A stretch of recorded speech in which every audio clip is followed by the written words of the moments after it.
back to In The Huddle with Bill Scott and Green Bay offensive lineman TJ Lang. Back at the fifth quarter in Little Chute, transportation for our players provided by L&S Classic Limousine Service. Personal professional service for all occasions.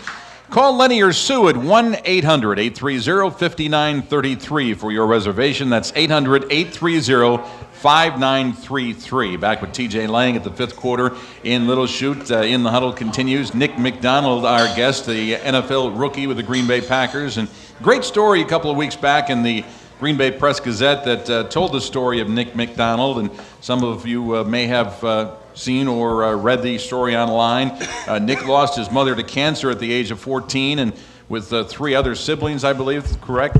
Yeah. Three other siblings saw your father skip out and leave, and left all four of you to kind of fend for yourself. And the story compared your case to that of former NFL first-round pick Michael Orr, who obviously had his life chronicled in a movie, The Blind Side. What did you think, first of all, of the movie? Oh, it was a great movie. I mean, me and Gail, actually the woman who took me in, we actually watched it together, and there's some tears shed, but it was an excellent movie, I thought. TJ and I were talking, and I really love to see people come through. You wish nobody would have to go through what you went through, but people to come through and do so with flying colors and make them something out of them. And many times it takes somebody to kind of help that process along. And in Gail, the woman that you mentioned, obviously was a big part of that. But it had to be, and even though she was always a part of your life, you were dating her daughter for a while. And she was a part of your life, even though you weren't living under their roof at the time. But there was a period of time there where you guys were on your own, and you were kind of fending for yourselves, and that had to be tough. Yeah, I mean, I guess at the time you really don't think about it. I guess you almost feel like it's normal. But yeah, I mean, after my dad left, I mean, it was just us four in the house. We had neighbors and people helping us out with food and stuff like that. But I mean, you don't really think about, oh, this is rough, this is a hard life, I mean, it was, I guess we struggled a bit, but, we all loved each other, and, we fought through it. How big of a role model did she turn out to be for you? Pretty huge. I mean, I feel like I don't think I would be here, if it wasn't for her.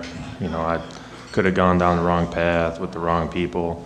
I feel like she, helped raise me too. I was there for about 8 years, so. What was the most challenging part of all that?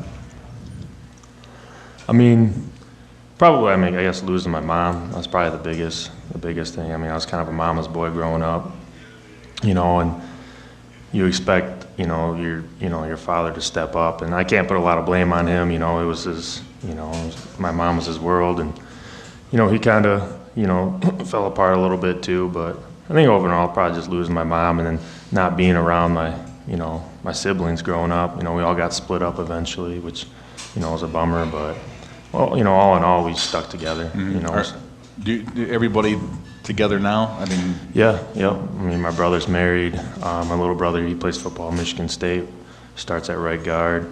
I keep in contact with him about every week. I call him before every game, talk to him about it. My sister lives in Ohio. She's, expecting a kid, and, it's going pretty well. TJ, obviously, Nick's story is well chronicled. Your thoughts on having to, and seeing somebody in the story that you now know, to see somebody have to go through that. I think, Nick told me that story, I want to say a few weeks ago, maybe a month ago, and I mean, I was speechless, just to listen to a story about, the obstacles that he overcame and the adversity that, he fought through in his life to get to where he's at now. And, to stay strong through that whole thing is just, it really puts life into perspective. You think you're having a rough day, and you hear a story like that and what the kid's doing now, and it's truly an inspirational story. You can't find a better quality kid than Nick. He's there for you. He's a dependable guy, and it's just an amazing story.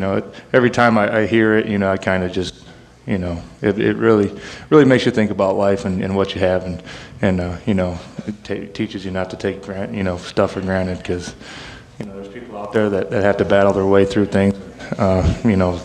Probably 95% of those people don't end up making it, and Nick's one of those guys who stayed strong, and with the help of his family, and Gail, who's truly an amazing woman too, to take somebody in like that and take them under the roof it's a great story, and it's a testament to Nick, what he's gone through and how strong he is to get to where he's at now. Nick, I know you don't openly bring up the topic with people, but I know that you've always said that you're comfortable to discuss the past, when somebody does bring it up or somebody wants to talk about it. But have you thought about, has anybody ever approached you and said, we'd like you, we think the story you went through, there's great motivational speaking opportunity here, an opportunity for kids or for anybody to learn that, as tough as things get, if you make the right moves, if you have a little support, you can make the right decision, you can get through it? Yeah, I mean, I've talked to some people and they've said, great, inspirational story. There's a lot of kids, that would like to hear that story and, going through what you went through as a kid and, would like to. I've already talked to kids. We went to in college, we had like a mentor program where, there's kids who were fatherless. It was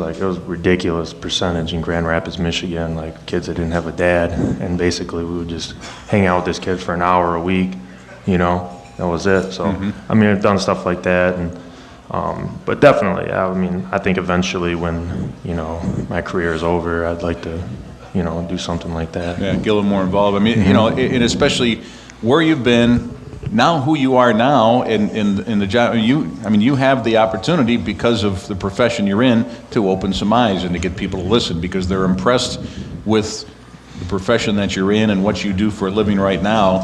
That gets you in the door, time to deliver the message. Right. I feel like, once I'm done, go in my hometown. I know there's, stuff going on there, and, I would take any opportunity to, tell my story and, in a positive way, and hopefully I can help change, someone else's life. Yeah, Gail Joseph is the woman's name, and I know you still keep close tabs with her. Is she the first person you called when you made the team? Yeah, she was definitely the first person. It was actually my goddaughter's birthday, and they were all at the birthday party, and I called her, and I kind of messed with her a little bit, like, oh, Gail, hey, what's going on? Talking really. Like I was sad or something. She's like, oh, what's going on? And I told her real quiet, like, hey, I made it. She's like, what? I'm like, hey, I made the team. And just started screaming, crying, For some reason, she thought for sure I was getting released, but I don't know why. But yeah, she was definitely the first person I called. Yeah, and I know, I think I read in Rob's story, Rob Demoski, who has been on this program before and a good friend of mine, I know he chronicled the fact that she actually came up and spent a good week or so once you made the team. You need a place to stay, you need to kind of get your feet settled a little bit, and she was there for you even through that. Yeah, she came up. I asked her, I'm like, hey, do you want to come up for the week and, see the place? And because she can work from home, so she just bring all our computer stuff, our work stuff with us. She stayed for the week. We have a guest bedroom. She stayed in there and, helped me, did some shopping. She cooked for me and Frank about every night, so it was pretty cool. Yeah, really, that's something that relationship will never end. She can't, I think when I read Rob's story, she's not going to take the place of your mother, but she is like a second mother, isn't she? Oh, yeah. She always says that I'll never replace your mom, but, I love you like a son, and, she knows, she understands that, that, my mom was number one, obviously, but, she is like another mother to me. She always will be. Till the day we both die, she came to every college game. Mm-hmm. She's going to come to as many games as she can out here, and, we're going to have a great future. All right, well, it's a great story, and we're glad you're here. We're glad you're part of this football team, and best of luck, and we hope things are still working out for you. Thank you. Nick McDonald of the Green Bay Packers, along with TJ Lang. We'll take a break, and when we come back, it'll be time for the email question of the week. That's coming up in the next segment. Back with more after this on the Woodward Radio Network.